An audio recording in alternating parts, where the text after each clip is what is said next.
It's Friday, Kyle and CJ and Dan. And CJ's not missing a Friday despite the fact that his team plane didn't get into New York until 5 a.m. He is still here because you know what, CJ? A big part of life is just showing up. Oh, I thought you were going to say is not planning because I probably should look at my itinerary. But you're right. Probably showing up is better. Absolutely. I looked over and we got in late and probably put my head down about 6 a.m. Here it happens. We're in Chicago, rain out, whatever, a bunch of bad weather, tornadoes. I didn't know they got tornadoes in Chicago, but that was a real concern. And so I looked over and I was like, oh, yeah, there's the text, a little reminder that we're on in about 40 minutes. So I'm always happy to be here. I got to get up anyway. You know how it is. Like you have those late travel days and you'll go, yeah, I'm going to sleep till 1 or 2 o'clock. That's not going to happen. Sometimes on little to no sleep, you feel alive. You feel like, okay, I'm on the cusp of something here. I hope that for the Braves, they're the ones that are going to feel alive. They're players. They're the ones that are going to have to take the field tonight. And you know how it is too. The other thing with this, and it's always like this playing, and it's a different era, right? And the Jays have a unique travel situation, obviously, where they're kind of set up with the rest of the league, and anybody that's kind of far east or far west, you have a lot to deal with. But one of the things that they do now is you take your off days on the road, which never used to happen. And the reason that they do that is because hopefully you could sleep better. They always talk about the second day, right? You find that adrenaline, kind of like you were talking about, I think that gets you through today. The bigger issue for any team, any players, is always going to be that second day. In the case of the Braves, they have a 4 o'clock game the second day. So it's not going to be a big sleep in necessarily after this one tonight. Players find a way. And I had a terrible thought. This is a really not inappropriate, but it was a terrible thought I had on the back of the plane is because the media is all the way in the back. And I'm just looking at all these guys. I'm like, man, they're going to be struggling. And for a minute, I felt bad that you're not allowed to take greenies anymore. Because that's what powered these guys through the 80s. I mean, I was like, any other in the 80s and, quite honestly, in the 90s and maybe even a little bit into the early 2000s, there was a way to plow through a travel situation like this. That way no longer exists. 4 or 5 gram doses of creatine will fix your mental health for a day. That's right. Sleep. That's right. That's a big, powerful one. And Dan, I swear to you, when you said to CJ that a big part of life is just showing up, I swear I thought that was your segue to talk about Max Scherzer, because at this point, pretty much what he's doing for this baseball team is just showing up. CJ, is it time to end this experiment? John Schneider said, I think, all the right things and giving the future Hall of Famer the respect that he deserves, right? You get the impression that he may give him another 1 or 2 and not want to overreact necessarily. But, the end is probably getting near. I thought it was, though, a while ago for Max Scherzer. And he's always one of these guys that you want to be careful betting against because there is something about the special level of talent of player.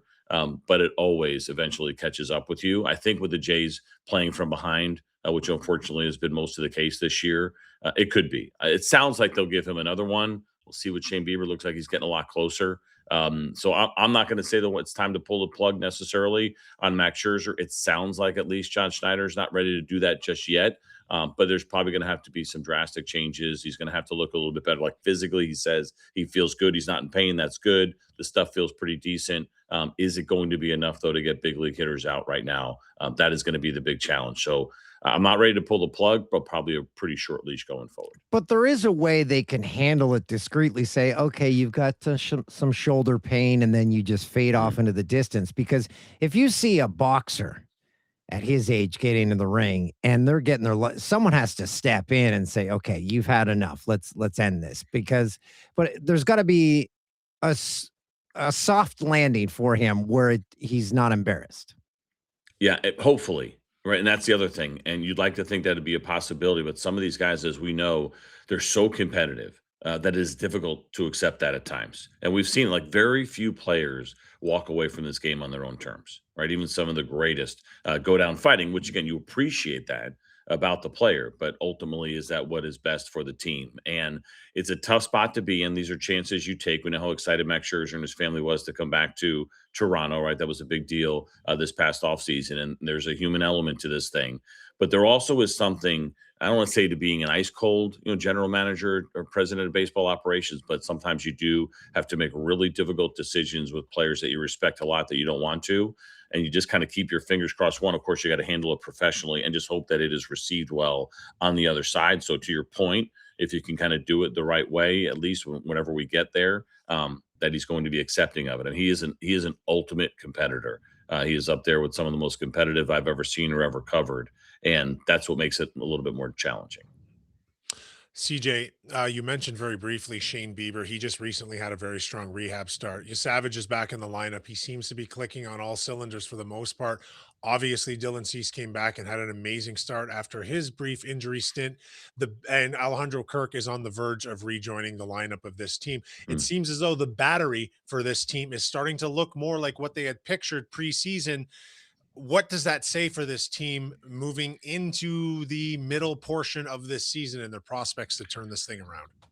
So I think getting those guys back in particular, right? When you're talking about Kirk and Bieber and kind of how guys have been throwing, it gives you a boost. You feel that kind of thing in the clubhouse. You know when you're down and you're not playing with all of your best players, it can get discouraging. You have to be careful that it doesn't take on any of that negative momentum. These guys will absolutely give you that boost. I think especially with Kirk. Now Venezuela's obviously been great. It's been a really fun story, but you're going to want him back. You're going to want him to contribute the way that he can. And even when guys, even if they're around during rehab, like if they're in the clubhouse, it's never the same than when you're active, right? When you're active, you're just all the way in. The energy's a lot higher. You know that guy's going to have an opportunity to help you contribute. Bieber's got to be really close, right? I mean, it was 6 innings in that last one.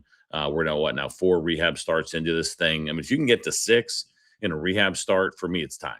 Right. I know sometimes, if anything, you go the opposite direction, you push a little bit, right? A guy gets up to 4, and you're like, you know what, let's just go ahead and make the next one here at the big league level, even if he only gives us 4 or maybe even 5. And that sometimes can be a dangerous proposition. But I think in this case, when you see 6, when you see starts at AAA, I'd be pretty surprised if he doesn't make his next one in the big leagues. They've been extremely patient. They've slow played this thing because they felt like they were pretty deep, which, ultimately is a good move if you finish strong and everybody's healthy. But it should give them the boost. They need it, right? We keep talking about this team trying to get on a run. At least now the opportunity to face the team that is sitting at the top, certainly, or one of the teams that's at the top, will help. But I think you also have to have all your horses to make that happen. Speaking of giving the team a boost, or maybe this is giving the player a boost, the Jays say they're going to put Springer back in the outfield. He's hitting 204. So is that for him or is that for the team? It could be both. Obviously, I think end of the day, all decisions need to be made based on what's best for the team. There are certain guys, and I know George Springer did a pretty good job of that last year, that sometimes if things aren't going right or they're just not getting it done at DH, if they're healthy enough, that there's something about contributing on the field that will help give that offense a little bit of a boost. We know he's not the same guy that he was a year ago. We were also very surprised at the guy he was a year ago, right? We thought he was kind of drawing dead going into last season. He puts together this monster year. We raise our expectations that he should be able to do it again. That hasn't happened. As long as they feel like he can cover the ground that is necessary and play the defense that he needs to play, then I'm okay with them putting him out there. Again, what is best for the team should be what's best for George Springer. But there's just some guys, I know he did it already, so I don't know if this really applies to him. But there are some that have a hard time when things aren't going right offensively, and that's the only thing they do. Right, if they're only DHing, that you just start to feel like you're a non-contributor. There's something about the flow for certain players of being in the field. At least there's an opportunity to contribute on the other side of the ball. That gets you a little bit of personal momentum that ultimately helps the team. And we know when he's in his prime, he was a really good defender and played a premium position. So as long as the confidence level is there, and it sounds like it is, that he can hold a position down defensively, I think it's a smart move. The Toronto Blue Jays were very active in the offseason to turn over some of this roster. They've been very active, not by choice, throughout this season so far. We're inside of 2 months away from the trade deadline.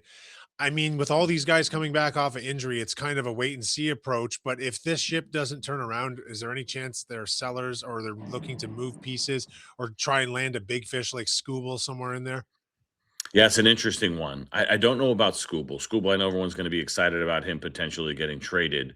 The Detroit Tigers are going to have the pick of the litter, right? Where they go and what they ultimately decide to get in return, they should be in a really good position and they can't miss, right? So for certain teams, and I do think the Blue Jays are one of them, you have to be okay giving up pieces knowing you're going to lose Scooble probably in free agency. But then, of course, you can replace those pieces because you have the resources to do it. When people talk about the small market teams, like, oh, wouldn't it be cool to see Milwaukee trade for Scooble? I don't see it because what it's going to cost to give up, then they don't have next year. They don't have him next year either. Where a team like the Blue Jays and your bigger market teams can probably afford to do that. But what you're talking about, if it goes the other way, I don't think that they would be necessarily sellers. But there is, is there an opportunity? Like, the Kevin Gausman one will be interesting, right? If for some reason they don't feel like they have a legitimate shot, and that would be tough over the last couple of months of the season. But if things really go sideways here over the next month and a half, he's a guy certainly I think that others would be interested in. If you have a healthy Shane Bieber, could be the case as a guy that maybe someone that teams would be interested in. Dalton Varsho's a free agent, right? So there's some pieces there, and starting pitching is really hard to trade for. We saw it last year, end up being a pretty dead market at the deadline. So the idea that they could have a couple that might be pitchers that other teams would want, it's not a conversation Jays fans want to have right now. But is it a real possibility? Absolutely. So I don't think it'll be any big additions, bullpen pieces, all things you're always trying to do like every other contender. Can you do the marginal move? The other thing they can do is that this is a team that clearly, if they don't contend this year, expects to contend next year. And I've seen the Braves kind of do this as well when they're in these spots. Then they want players that they're going to acquire that have multiple years of control. So it's not necessarily a Skubal or even Casey Mize, who's a free agent, and guys that are only there to help you for the couple of months. They may be aggressive enough if there's that player that they control beyond 2026 that might make a trade make a little bit more sense. I'm currently stuck in a time warp with a buddy who doesn't watch the Jays games live. He watches them the next day in something called, we have here, CJ, it's called Jays in 30. So they recap the game in 30 minutes. Nice. So he responds a day after the game's been played. And he responded after the Scherzer start, maybe this team just is not good. And my defense was, wait until they're healthy.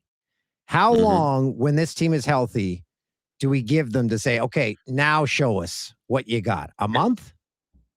Well, yeah. I mean, if you get everybody healthy within, next couple of weeks, like we're talking about, sure, a month's a fine number. But good teams could also get off to a bad start in a month, right? The bigger thing for me is, are you within reach, right? That's the other thing. Like maybe they only play decent, or, a little bit better than decent when they get everybody back. But if they're getting some help from the other teams, if they're actually gaining some ground, that should probably give you the optimism that you need. Now, if they come back and Kirk's terrible and Shane Bieber doesn't look right, you realize you can't put Springer in right field, things like that start happening. Sure, you can probably get a little bit discouraged a little bit faster. I don't think anybody expects that to happen. I think what it is ultimately is, get our guys back. Let's see what this team looks like.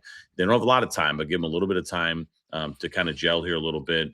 Put John Schneider in that position where he feels like he actually has his team and can manage the team that he thought he was going to have this year, I think is a big one, and see where they go from there. But the thing about it is, I know fans, we get so emotionally involved. It's day in and day out. We hate looking up and playing from behind the way the Jays have been all season long, getting frustrated with certain players. I get it. You want to see more home runs from Vlad. You want to see him swinging a better bat, all of those things. But there is still a pretty good amount of time left.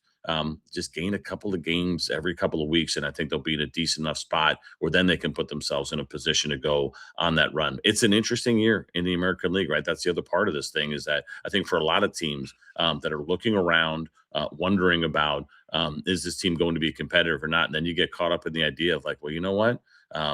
There's space here. Now you start looking at what's happening in the American League. Like the Jays are what? I'm looking right now, game and a half back of that wild card spot. And is anybody happy with the way they're playing? No. But the good news is, like, if you get Shane Bieber looking right, and you got Trey Savage and you have Kevin Gausman, you had a chance to go and run in the postseason. So it really is just about kind of getting there. And they should have a real chance to do that. So I would say, you see it, just relax. Never. Just look at the Cleveland Guardians last year. Yeah. Yep. Exactly. And you watch the Tigers collapse, right? It went two different ways. Everyone looked like the Tigers, they were the team. And I got to see them later in the season. I think they had like a 10-game losing streak or whatever it was, and they ultimately ended up coughing up the division. It happens. That we don't get too excited here in Atlanta. There's a nice lead that has happened all year, but everybody knows better. There is so much time in the season. There's a lot of good teams that haven't played well, or at least up to expectations. The Jays are one of those teams. The Phillies are one of those teams. There's quite a few. The Tigers are one of those teams. There's quite a few out there that there's enough time for them to get it turned around. So I know it's easy, and when it's not, when you're not all the way in and emotionally invested in. When you are, it's really hard. But patience is important in this sport. It's 162 games. And you mentioned Trey Savage. The Yankees roll into town this weekend, beginning tonight. He gets the ball against this Aaron Judge-less team right now. How important is it to try and get a W in game one of this series to kind of establish something and set the footing for the weekend? If this turnaround is going to happen sometime around now against an interdivisional opponent that's ahead of them, is probably the right time to do it. It's a great point, and that's the other part of what happens as we talk about what it looks like over the course of a season. What does a team look like when you get that opportunity to play them, right? If you play the Phillies early in the year, you got a really bad team that was struggling. You play the Phillies now, they're playing really good. The New York Yankees, they have no Aaron Judge right now. Yes, Ben Rice is really good and swings a good bat, and there's still some other things happening, and they're led by pitching. But if you're going to take any player out of that lineup that you want to then face the New York Yankees, of course, it's going to be Aaron Judge. So for Trey Savage, it is a big one to set the table for the series. Go ahead and get you that first win. Put yourself in a position to win the series. There's some good pitching matchups though in this one, right? So you're going to get Ryan Weathers, really good lefty, big arm. You're going to get Cam Schlittler, who's been incredible. The Yankees run deep, and then it looks like Will Warren in Game 3. But you got Savage, you got Kevin Gausman. I know Patrick Corbin hasn't been great these last couple, but he certainly is a guy that can show up and keep you in games. But when you have Savage going at this point, it almost seems unfair, really, for both of him and Kevin Gausman. You feel like these are games you have to win, especially, again, when it's a team in front of you in your division. And they're very capable. They got some things going on in New York on the offensive side that they're trying to figure out right now that have not gone particularly well. And if you guys remember a couple of years ago when Aaron Judge missed time, it was a disaster for them offensively. I think they're a little bit better suited to protect him, but still not in a great spot. They still don't run deep enough where you feel good about that offense. So Trey Savage and Kevin Gausman taking advantage of that, get the Jays on the board early, again, against a team in front of you would go a long way. I think the Corbin experiment might be coming to its end as well. That last one, he gave up five earned runs in 3 innings. Still money well spent. 100% great money spent. And, yeah, of course. I know it hasn't been a great month overall. It's only been the 4 wins so far here in June, but none of those wins have come from your starting pitchers, right? Every win has been by a reliever here so far. That's something. And I know wins don't necessarily tell you the story as far as attaching them to a person, but I want to see my starters getting some wins. That tells me that my starters are doing well. My offense is doing their job. That is something that has to kind of pick up here. And Corbin's not the only one, but he is the one you have some of the most flexibility with because of how inexpensive that he was. He has served you really well. I guess, the question becomes between him and Scherzer, if Bieber's coming back, which way would you want to go? Right. Ooh. And that could be a question that they might be facing. And who would you go with? So the easier answer, I think, is to maybe put Patrick Corbin in the bullpen because I don't think Scherzer's going to match as a bullpen guy and hang on for a little while. You don't necessarily have to completely cut bait.